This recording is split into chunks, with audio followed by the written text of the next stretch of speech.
Welcome top news today. From left, National Security Advisor H.R. McMaster, Reince Priebus no longer President Trump's Chief of Staff, then Homeland Security Secretary and current Chief of Staff John F. Kelly, Rex Tillerson Trump's former Secretary of State, and Vice President Pence in the East Room of the White House in May 2017. Photo by Jabin Botsford. Photo illustration by Nick Kirkpatrick. The Washington Post. You might not have noticed this, but President Trump is feeling liberated. And for almost but not really good reasons. Columnist after columnist is attempting to explain why Trump is firing folks like Rex Tillerson and alienating other folks like Gary Cohn into resigning. The basic thesis is Trump feels like he has grown into the presidency. Now maybe one could understand Trump's behavior if he was doing nothing but winning, except that he isn't. Most of the coverage suggests Trump feels liberated, in particular by his decisions to levy steel and aluminum tariffs and plan on a summit with North Korea's Kim Jong-un. But let's review those two moves. The former is bad policy and bad politics, and it failed to win the Pennsylvania special election for the GOP. The latter may or may not happen, but it is very likely to not end well. Nonetheless, as Politico's Ben White notes, Trump is even more fed up with strong-willed advisors who tell him he shouldn't declare trade wars, or take it so easy on Russia, or decide on a whim to stage a summit with a nuclear-armed North Korean dictator who, it turns out, might never have extended the invite in the first place. My Post colleague Michael Gerson sums the paradox of the situation best. The best interpretive framework through which to understand Trump's leadership is psychological rather than ideological.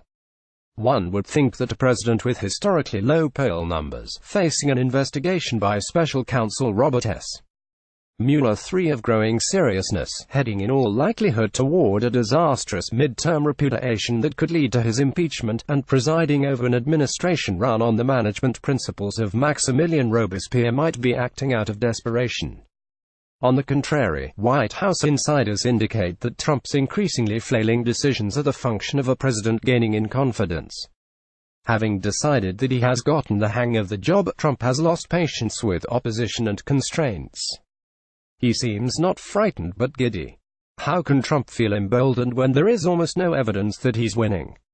The explanations for this behavior range from fear of Mueller to straight-out narcissism.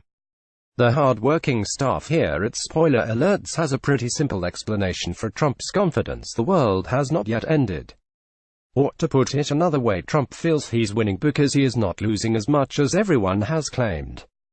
To understand what I mean, let's look at another Ben White column about why the stock market seems happy with the Trump administration. Even though the president is a chaos muppet, the market seemed pretty chill. None of the crazy stuff Trump said or did, from boasting about the size of his nuclear button to firing the FBI director running the investigation into his campaign, merited more than a shrug from investors. And when the market finally did hit a turbulent patch, in early February of this year, it wasn't because of anything Trump had done. It was triggered by a boring old economic indicator, an upbeat jobs report that made investors worry the Federal Reserve might raise interest rates. Even Trump's globe-shaking announcement last week of big tariffs on imported steel and aluminum only had a temporary effect. Stocks initially plunged on fears of a disastrous trade war, but they recovered nearly all the ground they had lost in just 3 days, as traders figured Trump would water down the actual policy. White House staffers have been counseling presidents against rash actions since the invention of White House staff. The way they do this is by warning of dire consequences if their advice is not followed. Indeed, this was the tactic that Cohn and Treasury Secretary Steven Mnuchin used to try to forestall the tariffs. In the end, however, they were wrong. Trump has such a short-term worldview that if something calamitous does not happen immediately after he does something, it bolsters his assumption that he's bulletproof. Despite doomsaying predictions of a crashing economy if he was elected, the economy is still chugging along. Despite dire warnings that the tariffs would trigger a trade war and a global economic scare, that has not happened yet either. Despite much clucking about the impropriety of shifting from maximum pressure on North Korea to a planned summit, an alliance has been torn asunder. Let me be very clear here, I am not saying any of Trump's moves are great ideas. But they haven't triggered immediately catastrophes either. If an advisor keeps warning you that bad things will happen and then they have not yet come to pass, you would start to doubt the worth as well. The key word in that last paragraph is yet. There are many ways that this administration's policies could go south real fast. If Trump thought about it, he would probably realize some of his self-initiated moves, like firing James B.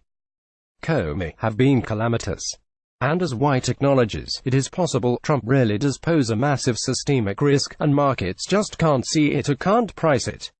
A botched summit could lead to war on the Korean Peninsula. All of Trump's myriad miscues could come back to haunt him in the midterms. But nothing bad has happened yet, so Trump will continue to feel emboldened.